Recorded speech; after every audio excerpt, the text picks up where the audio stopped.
Salut à tous, c'est Bloc-Notes. Alors, est-ce que vous savez où on est? On est à Valengin. On est à Valengin en fait, à la sortie du village. Donc là-bas en fait, vous avez Valengin, la ville. Là vous avez l'autoroute.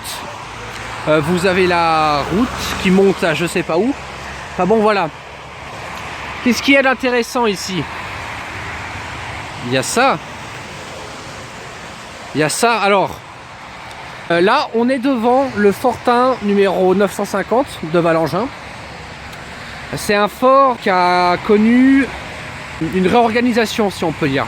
Parce qu'au tout début, à Valengin, il a été construit dans 39, il est de 1939. Hein. En fait, son armement pointait avant dans cette direction là-bas, où ça ressortait vers la Roche.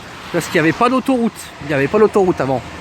Suite à la construction de l'autoroute, il y a eu une réorganisation. Les ouvertures pour les armes et le canon ont été comblées, tout là-bas en devant. Et elles ont été, ça a été réaménagé. Du coup, il y a un canon qui pointe là. Là, en fait, vous avez une trappe qui sert en fait au fusil mitrailleur pour couvrir l'entrée en fait. Voilà. Bon, on va visiter l'intérieur. Vous en pensez quoi? Venez. Attention, vous êtes filmé. Alors, je vais pas tout vous montrer parce qu'on n'a pas encore tout déverrouillé, mais voilà. Vous êtes dans le fort A950 de Valengin.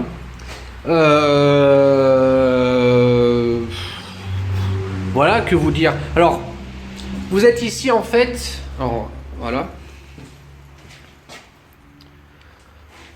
Voilà. Attendez.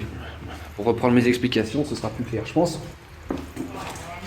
Ici en fait, vous êtes dans une ancienne soute à munitions quand les armes en fait pointaient dans cette direction. Ici, il n'y avait pas de canon, c'était un dépôt de munitions. Suite à la réorganisation du fortin, le canon a été amené ici pour en fait tirer sur l'autoroute. Vous voyez en fait que vous voyez le canon et vous voyez qu'ici ça a été creusé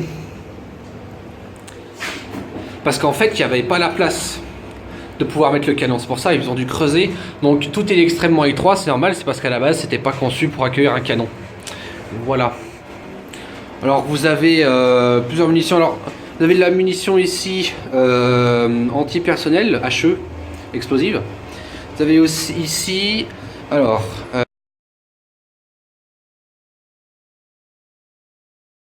voilà.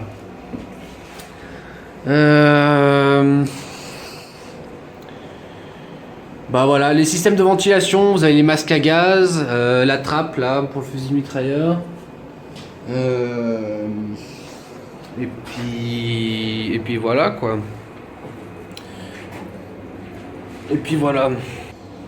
Alors il y a une chose intéressante à noter ici en fait, c'est que au début, l'ouverture du canon là, cette plaque grise, c'était pas celle-là qui était à la base, c'était celle-là ici. Donc c'était un triangle un peu. Et en fait, l'arrondi venait là, dans cette fente en métal. Et en fait, elle se venait comme ça et on venait l'accrocher là-dedans. Sauf qu'en fait, pour l'entretien, parce qu'on les entretient, ces canons là, c'était un sacré bordel. Donc du coup, ce truc en plus pèse une tonne. Donc c'était plus simple en fait. Les gars de Profortin ont tout simplement enlevé la plaque métallique pour la remplacer avec une rectangulaire. Donc on ouvre, hein, tout simplement. Parce que c'était plus simple pour la manutention. Voilà, tout simplement. On va faire la suite de la visite. Donc là, vous avez du matos, un canon qui attend en fait. On va sûrement le mettre dans un prochain fortin qu'on va restaurer. Voilà. Qu'est-ce qu'il y a de beau à vous montrer? Ah oui, ce fortin ici de Valengin appartenait à la brigade frontière 2. Détachement de l'armée, je dirais, qui était stationné dans les fortins. Donc notamment ici à Valengin, c'était la brigade frontière 2, qui ont été mobilisés durant la guerre 39-40, jusque dans les années 2003. 2003, c'était la fin des brigades frontières, malheureusement. Ça a aussi sonné le glas de tous les fortins, malheureusement, que l'armée a commencé à démanteler et qu'on a commencé à sauver. L'association a été fondée en 2001 Et c'est là qu'on a commencé à sauver pas mal de choses. On peut voir la construction en fait des fortifications. Alors il y a plusieurs trucs. Hein. Il y a la construction des fortins, celui-là, la construction de Valangin. Hop. Alors, vous avez un peu de couleur. Vous voyez, hein, c'était même le bois, le truc comme ça. Les fortins. Voilà, alors, les fortins en fait c'était des cavernes. Hein. La plupart étaient des cavernes.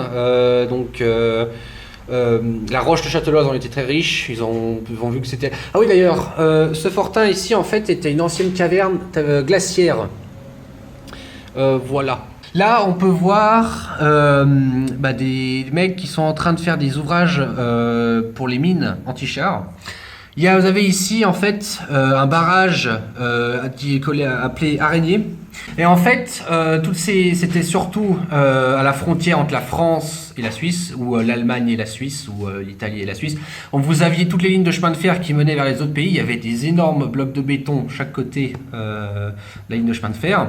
Et avec des petits trous, et lors de la mobilisation, ils mettaient des rails entre deux pour qu'aucune locomotive puisse passer. Donc c'était vraiment plus rien ne passe, plus rien n'entre, plus rien ne sort. C'était pareil pour les voies, pour les voitures, c'était miné, plus rien ne passait. Pour les voies de chemin de fer, il y avait une locomotive qui passait là-dedans, elle explosait, elle était arrêtée quoi.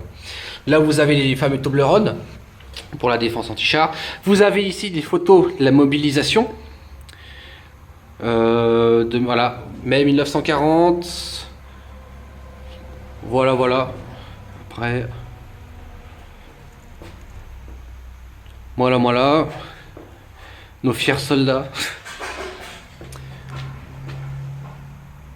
Après, là, on est du coup dans des années guerre froide, donc après la fin de la Seconde Guerre mondiale. L'URSS commence à prendre de l'ampleur, si je puis dire. Voilà. Voilà, d'autres fortins et des trucs comme ça. Vous avez ici des azus, qui sont en fait des... c'est les installations souterraines, normalement, des trucs, des tubes. Ouais, c'est en fait, vous voyez, vous prenez un gros cylindre, vous le foutez sous la terre et vous mettez des couchettes en métal. Voilà, c'est ça des azus en gros. Je vous en montrerai un, je pense, une fois. On en a un, ce sera intéressant de regarder. En fait, chez Profort, donc dans le 950 de Profortin, on a un musée. Qu'on entretient, voilà. Voilà. C'est un peu notre QG, disons. C'est le plus... il est grand, en fait. Il est grand, je vais vous le montrer d'ailleurs, parce qu'il est sur 2 étages et... il est magnifique. Voilà, je sais pas trop quoi vous montrer, vous voyez. Yep. Voilà. J'en ai Suisse de sous-officier.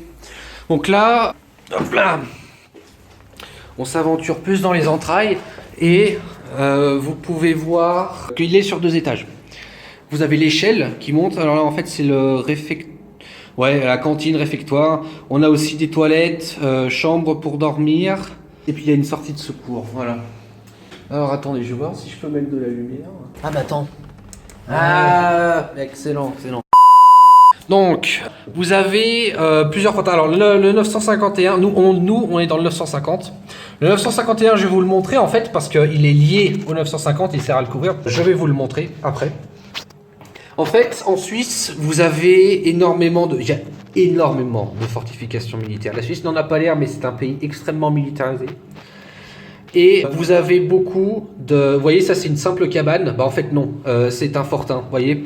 Vous voyez par exemple ici, là, c'est sûrement la trappe pour un canon anti-char ou un truc comme ça. Vous avez ici un lance-mine, on appelle ça des lance-mines, bitube. Ce sont en fait des mortiers de 12 cm chacun, qui sont installés sous la terre et qui sont braqués sur les pays voisins de la Suisse en fait. Donc en fait, c'est juste ça qui sort, vous voyez, vous avez ça sous le terrain, ça c'est sous terre, et ça c'est juste ce qui en ressort. Voilà. Vous pouvez voir ici quelques photos d'archives. Voilà, il y a une coupole en fait. Sur ici, il y a une coupole. Les trucs sont rentrés. La coupole, elle est remise là. Puis quand on veut tirer, hop là, elle fait comme ça. Et 2 trucs sont prêts à tirer là où on veut. On a plusieurs. Ah voilà, on a plusieurs fortins. Là, c'est le tunnel de la Cluzette, le A944. C'est le dernier fortin construit en Suisse en 1971. Je dis peut-être une bêtise. Hein.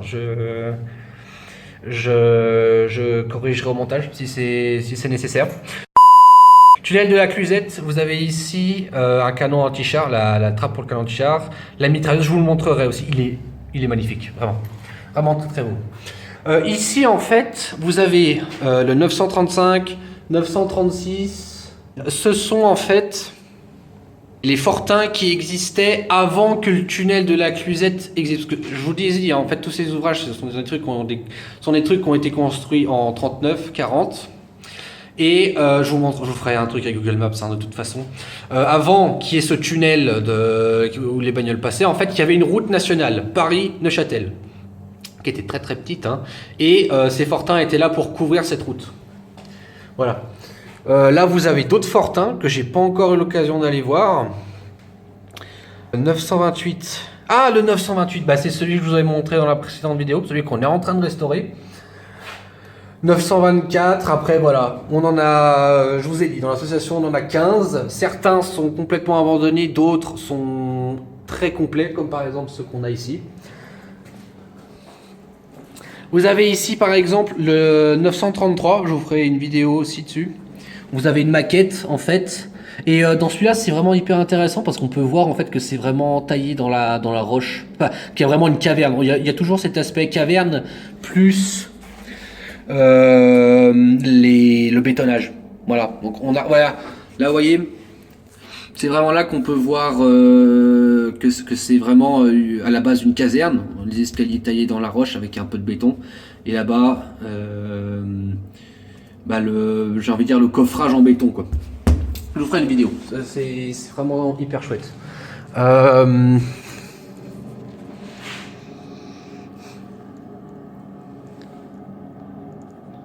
Donc celui-là c'est un peu amusé, on y cache des trucs. Non, enfin bon, c'est tout ce qui est lié à la brigade frontière. Voilà. J'ai pas vraiment grand chose. Ah oui, j'ai pas vraiment grand chose à dire. Alors, on a plein de choses à vous montrer. En fait, ici là, c'était ici avant qu'on avait le canon anti-char qui pointait sur la ville de Valangin avant que l'autoroute existe. Donc en fait là ici vous aviez un canon anti-char et tout a été rebouché, tout a été déplacé là où je vous avais montré avant. Il y a même un deuxième étage, voilà, et ça montait à la place de la mitrailleuse. Et un truc intéressant, vous voyez cette citerne d'eau, c'est parce qu'avant, dans les années, quand ils ont construit, il y a des 39-40, on avait ce machin là, la mitrailleuse 1911, à refroidissement à eau. Donc en fait cette citerne, elle était là pour ça en fait.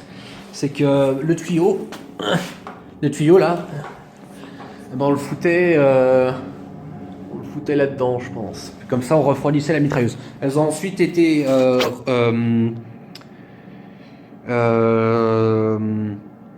remplacées par la type 1951. Voilà. Voilà. Voilà, donc là je viens de descendre l'échelle. On est dans notre dans les headquarters, le QG de Profortin. Alors vous voyez qu'on est bien équipé, hein. On a une magnifique cuisine, un four, des radios. Alors radio d'origine 1940. Celle-là date plus de la guerre froide. Vous pouvez voir que c'est dans une valise semi-transportable, hein, parce que ça pèse son poids quand même. Téléphone, uniforme. Vous pouvez voir, voilà, les chefs de la brigade frontière 2. Donc tous ceux qui ont œuvré ici à Valangin. Vous pouvez acheter un autocollant à 3 francs si vous voulez. De Profortin. Voilà. Bon, ici on a les lavabos. Ici on a les attendez un peu, je vais mettre de la lumière. Donc là je vous l'avais dit, les dortoirs, voilà, les toilettes, Alors, j'ai un truc intéressant à vous montrer quand même. Je vais pas juste vous montrer des shots pour le plaisir.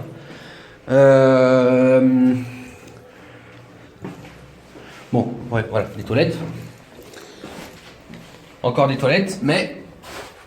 Youpla! Vous voyez cette grille, enfin cette grille, cette trappe, eh ben c'est la sortie de secours. Voilà, je vais vous montrer où elle débouche après.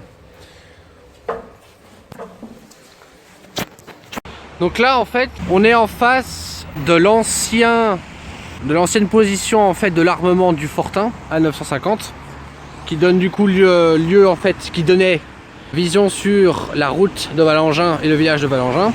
Comme je vous l'ai dit, ça n'existait pas, l'autoroute, avant. Voilà, donc il y a eu la construction de l'autoroute, les arbres ont été réorientés. Ici, en fait, là vous avez un vestige de l'ancien tramway de Valengin, qui malheureusement n'existe plus, voilà. Et en fait, ici, il y avait un ouvrage minier, d'abord. Voilà. Je vais vous montrer autre chose d'intéressant aussi, c'est qu'il y a eu pas mal, en fait, avec l'arrivée de cette autoroute, il y a eu pas mal de changements à l'intérieur de ce Fortin. Vous voyez quand même que c'est assez grand, c'est sur 2 niveaux. Hein. Donc là, vous voyez du mur, du béton et un espèce de rectangle là. En fait, ce rectangle, en fait, c'était l'ancienne porte avant la restructuration du Fortin. On va faire un petit zoom. Vous voyez ici une plaque d'égout. Alors en fait, cette plaque d'égout, elle servait, vous vous rappelez sur la vidéo, la bouche, la grille dans les toilettes, la bouche de sortie, et ben elle mène à cette bouche d'égout. Donc là en fait, vous pouvez voir ici là, vous pouvez voir qu'il y a déjà un peu un début de camouflage de la roche. Et si on continue, là on voit les collègues. Là, et ben là en fait on a aussi le camouflage qui donne sur la sortie du canon. Voilà. Il y a autre chose d'intéressant qu'on peut voir. C'est ça là-bas. Alors c'est aussi un Fortin en fait, c'est le 951. Vous avez ici le 950. Là-bas, si je le retrouve. Merde. Le 951. Il a été construit à la suite de l'apparition de l'autoroute. Parce qu'en fait, ils se sont rendus compte qu'avec le changement des armes, le 950 était plus protégé par l'arrivée d'un char sur cette autoroute. Du coup, sa construction, en fait, elle sert à protéger l'autre. En fait, il y a aussi un canon là-dedans. Je vous montrerai aussi. Voilà. Donc voilà.